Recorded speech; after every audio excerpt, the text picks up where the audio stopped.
because asking directly for referrals is not just going to happen. Hey friends, welcome to Chine Coaching.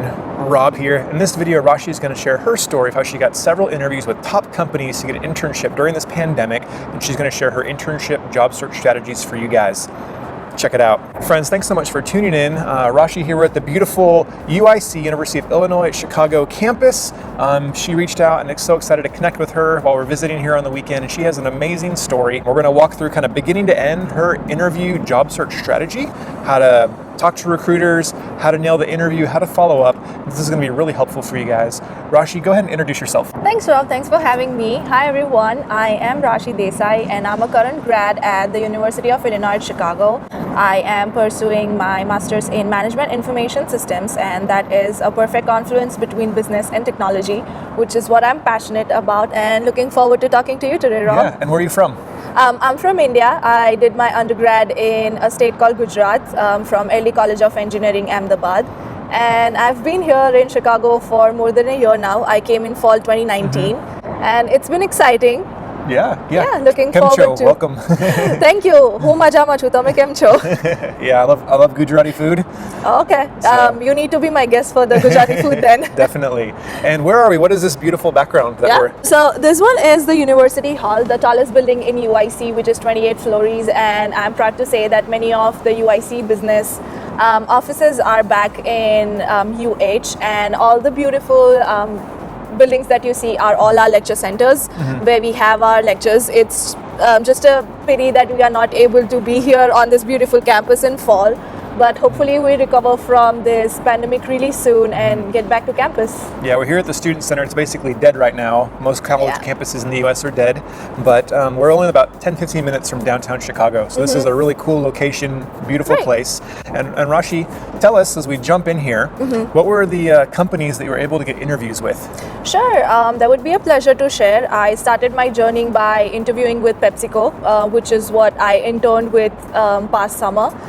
It was a crazy time in the pandemic. I was supposed to be in New York enjoying my summer, but then reality just struck us, and I did my internship remotely. During the recruiting season for summer 2020 internships, I also had offer from Charles Schwab and a company named WorldPay. After that, for the spring internships, I interviewed with Electronic Arts. Oh, I also forgot, I interviewed with Microsoft for the summer 2020 internship, which was a great experience for someone having no professional experience to directly landing up an interview at Microsoft, which was a great learning. Yeah. And definitely I am pretty glad that with the blogs that I write, people are benefiting, just to know from the journey or how to prepare for those interviews. So that is all great. Those have been the companies that I've interviewed with, and there have been some great learnings post interview and just the best practices of getting an offer. So we're excited to share the lessons learned that Rashi has from her experience. She also writes blog articles, so we're going to share a link in the description for you guys so you can check out her awesome blogs as well. So for the very first thing, Rashi, tell us about how do you connect with recruiters and how do you even begin that conversation and relationship? Beginning with LinkedIn, which is like the greatest source that we have these days on finding recruiters and connecting to them. So firstly, I would say don't randomly reach out to just recruiters.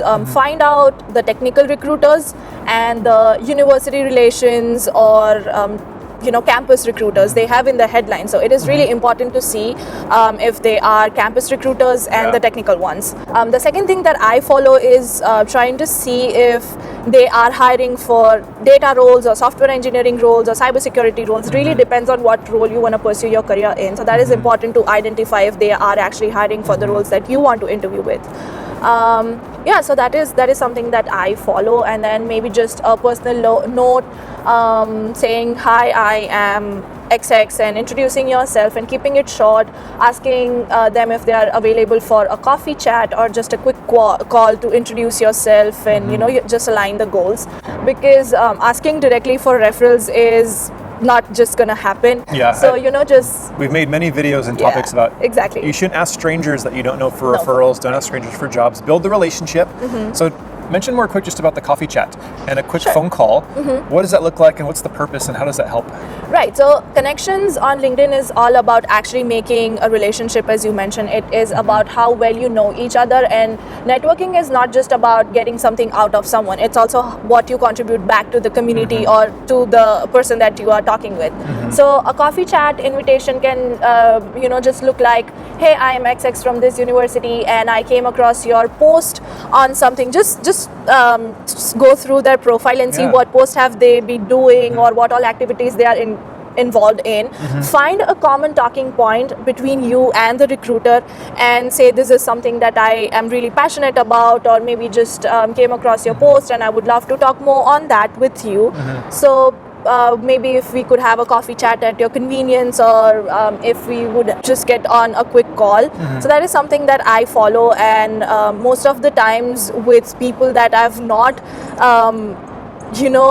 thought that would come back to me have responded back. So that's a good habit that I follow, at least, to find one talking point and just getting to them and asking if they could connect back. Yeah, the more you personalize it, the more you customize it, Right. and do a little research, the more likely someone's going to respond to you, engage with you, talk to you, and help you. If you just kind of have a copy-paste form note Right. with no name, nothing personal, I get those all the time and I hate it and I don't want to respond to that. But people who use my name, mention something, share a connection or something that's in common, Right. then I'm really excited to connect and see what we can do together. So those are some great Right. tips. And I feel even with recruiters or any person, if assume you are on the other side being a recruiter, and you just want to see that someone has really made efforts before reaching out to you. It's not Yeah. just a bulk email that is being sent out to you, that Definitely. is some of the marketing techniques, I would say, and here we are all marketing ourselves to the job market. So that is something that should be a good way to begin with. And so once you connect, once you build those relationships, and maybe you're getting referrals or applying to these jobs and get an interview, Rashi, share, what do you do to prepare for these interviews? What's kind of your interview Right. prep strategy?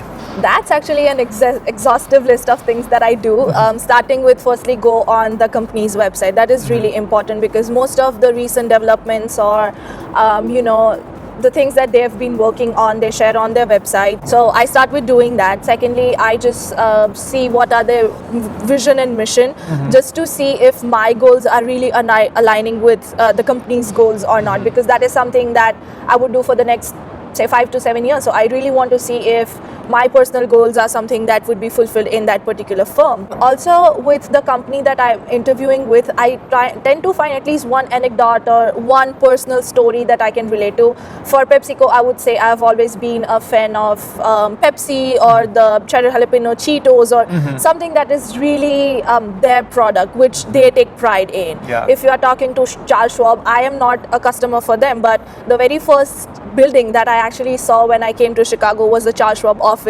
besides Wrigley Building. So that is how I customize my interactions with the recruiters. If it is the first time that you are talking to recruiters, so they really want to see that, okay, this is something that they have well researched, or you're communicating it well. Yeah. So this is what I do, just trying to add a little touch of personalization and seeing how personal you can make it. Yeah. So that is one thing that I do. Other thing is just researching really well on what type of projects they are doing. If you are eyeing for data science role or STE roles, just Google on what type of projects they are doing. Sometimes you can come across the softwares that they have been using, say Tableau or TIBCO Spotfire, or there are several articles that come across that this company is doing this thing with XX firm or some joint ventures or something like that. Just have a little bit knowledge of that.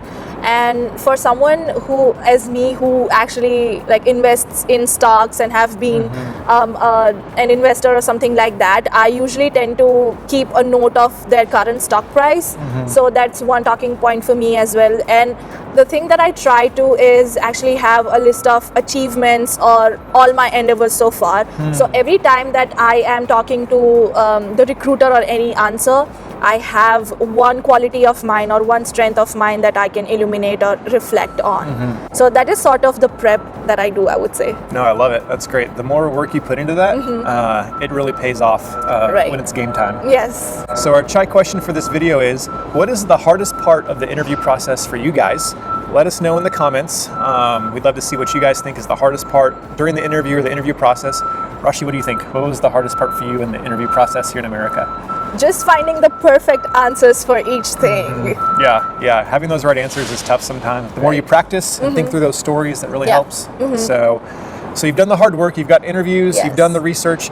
Now during the actual interview in person with the recruiters, share about how you connect, because in America, it's all about standing out. Yes. To get a job, you have to stand out, Right. not blend in. So what did you do during the actual interviews that really helped you get those job offers? That's actually something that I believe is my strong point, just standing out and not, be the average one out. When it is the time of interview, now that you have done all your prep and you are ready for the big day, I would say when it is the virtual interview time, now that we are in a virtual world, just make sure that you are really excited about this thing. Maybe just use words like passionate, thrilled, excited to virtually communicate, even with your body language, that you are looking forward to this thing, or you see yourself in this ecosystem from now onwards, or something like that. Yeah. So when it is actually the interview, most of the times you actually know who's going to be taking your interview. So make sure you research that person on LinkedIn.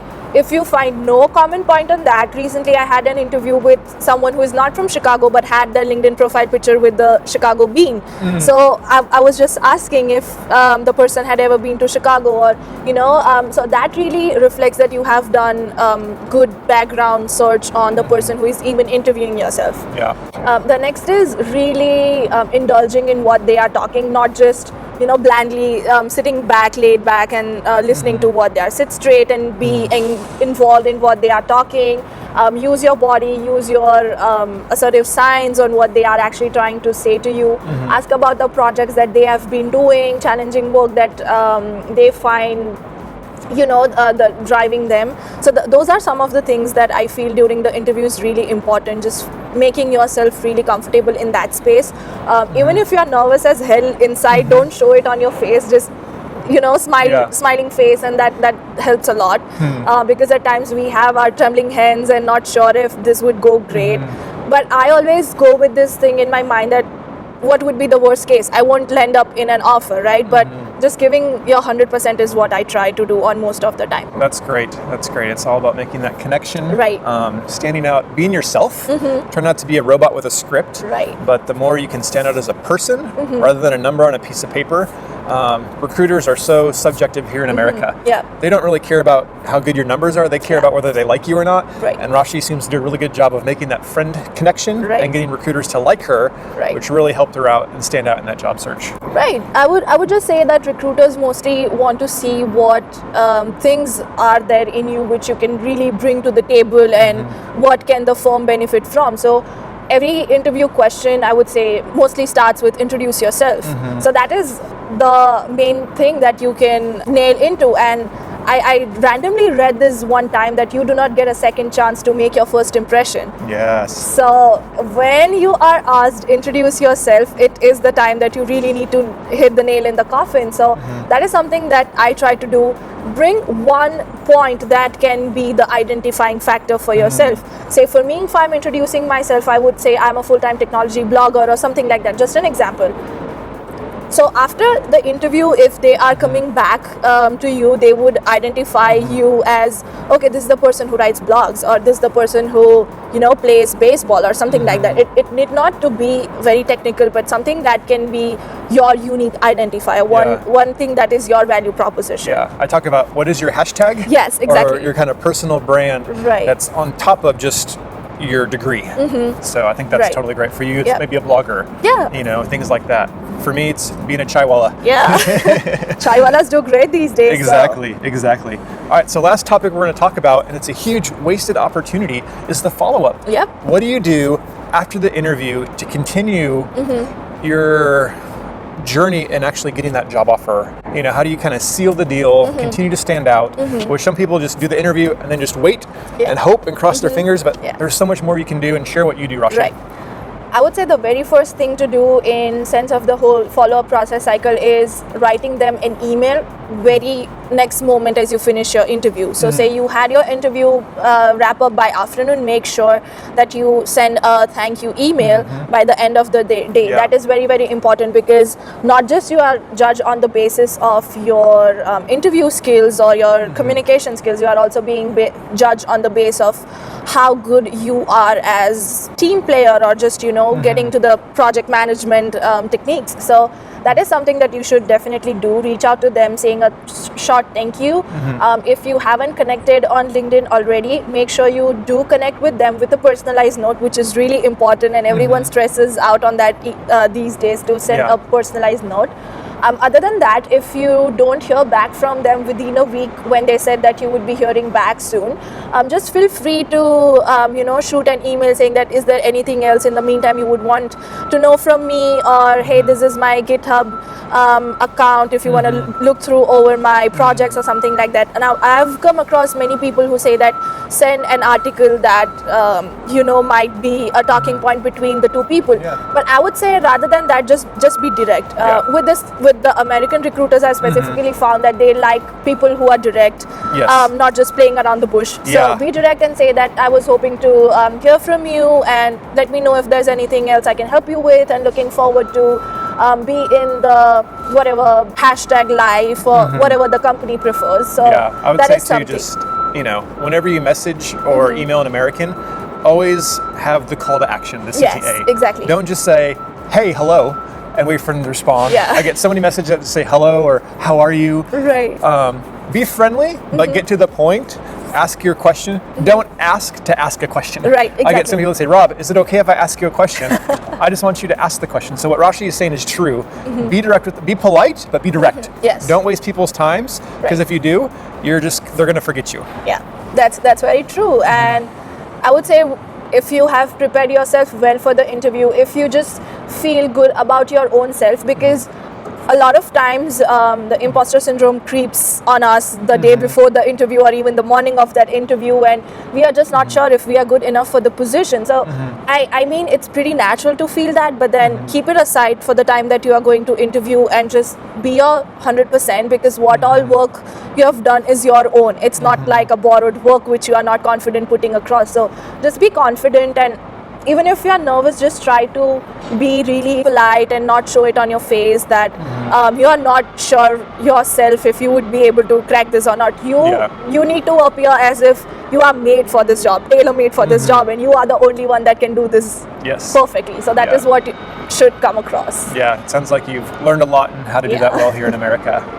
Because it's very different here than on the other sides of the world. Oh, for sure, I mean, when we talk about the interview etiquettes back in India, I would say it's more about all the projects that you have done, or what all technical achievements you have.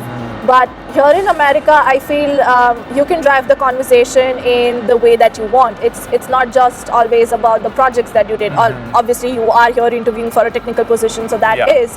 But I mean, if you ask a non-technical question or just a behavioral question, they won't mind it. And even at times of the behavioral interviews, they ask about a situation when your team faced a problem or something like that, and that is the time that you can really showcase what you have done in your life. So come up with one achievement that is maybe irrelevant to your whole profile, but that is something that you are really proud of.